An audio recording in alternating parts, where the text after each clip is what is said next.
ओम नमो भगवते वासुदेवाय। श्रीमद्भागवत महात्म्य, पहला अध्याय। देवर्षि नारद की भक्ति से भेंट।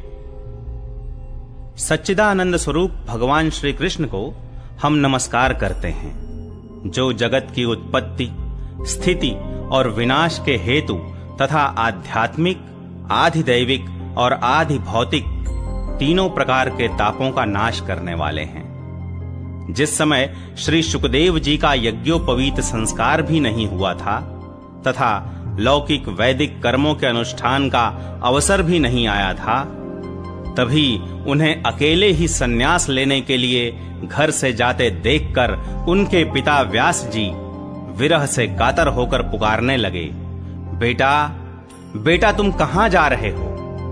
उस समय वृक्षों ने तन्मय होने के कारण श्री शुकदेव जी की ओर से उत्तर दिया था, ऐसे सर्वभूत हृदय स्वरूप श्री शुकदेव मुनि को मैं नमस्कार करता हूं। एक बार भगवत कथामृत का रसास्वादन करने में कुशल मुनिवर शौनक जी ने नैमिषारण्य क्षेत्र में विराजमान महामति सूत जी को नमस्कार करके उनसे पूछा। शौनक जी बोले, सूत जी, आपका ज्ञान अज्ञानांधकार को नष्ट करने के लिए करोड़ों सूर्यों के समान है। आप हमारे कानों के लिए रसायन, अमृत स्वरूप सार गर्भित कथा कहिए। भक्ति, ज्ञान और वैराग्य से प्राप्त होने वाले महान विवेक की वृद्धि किस प्रकार होती है तथा वैष्णव लोग किस तरह इस माया मोह से अपना पीछा छुड़ाते हैं। इस घोर कलिकाल में जीव प्रायः आसुरी स्वभाव के हो गए हैं। विविध क्लेशों से आक्रांत इन जीवों को शुद्ध दैवी शक्ति संपन्न बनाने का सर्वश्रेष्ठ उपाय क्या है?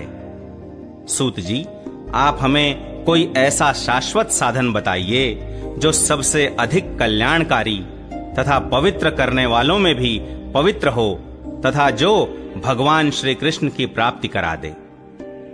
चिंतामणि केवल लौकिक सुख दे सकती है और कल्प वृक्ष अधिक से अधिक स्वर्गीय संपत्ति दे सकता है, परंतु गुरुदेव प्रसन्न होकर भगवान का योगी दुर्लभ नित्य वैकुंठ धाम दे देते हैं। सूत जी ने कहा, शौनक जी, तुम्हारे हृदय में भगवान का प्रेम है, इसलिए मैं विचार कर तुम्हें संपूर्ण सिद्धांतों का निष्कर्ष सुनाता हूं, जो जन्म मृत्यु के भय का नाश कर देता है, जो भक्ति के प्रवाह को बढ़ाता है और भगवान श्री कृष्ण की प्रसन्नता का प्रधान कारण है।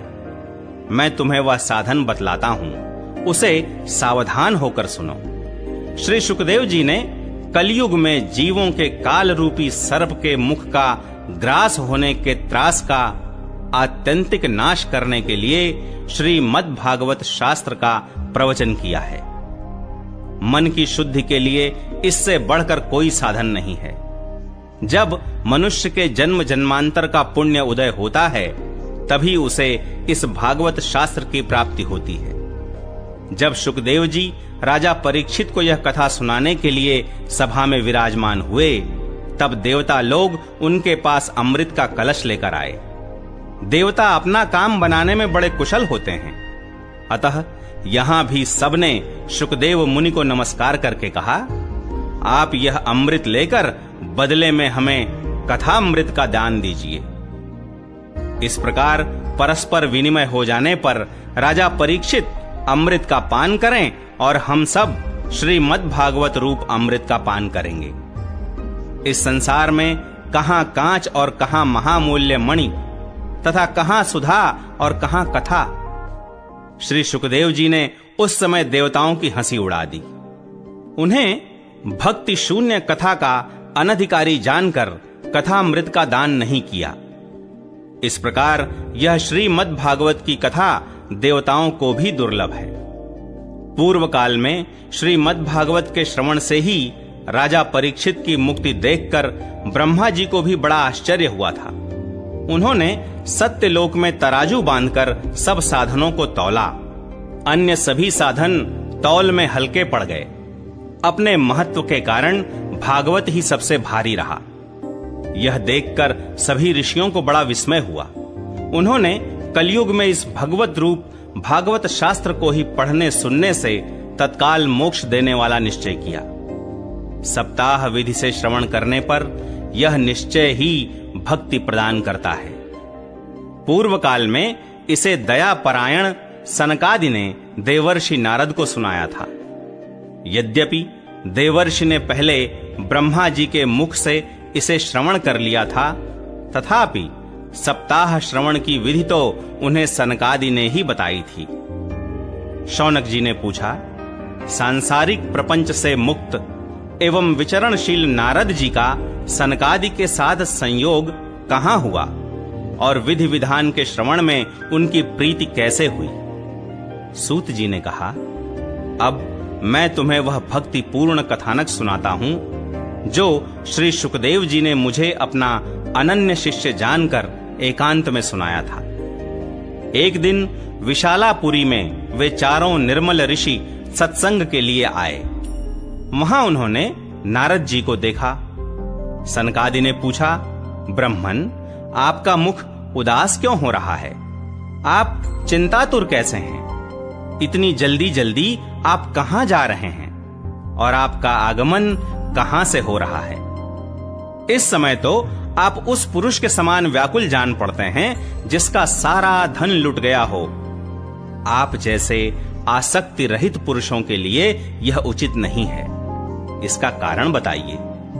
नारद जी ने कहा, मैं सर्वोत्तम लोक समझकर पृथ्वी में आया था।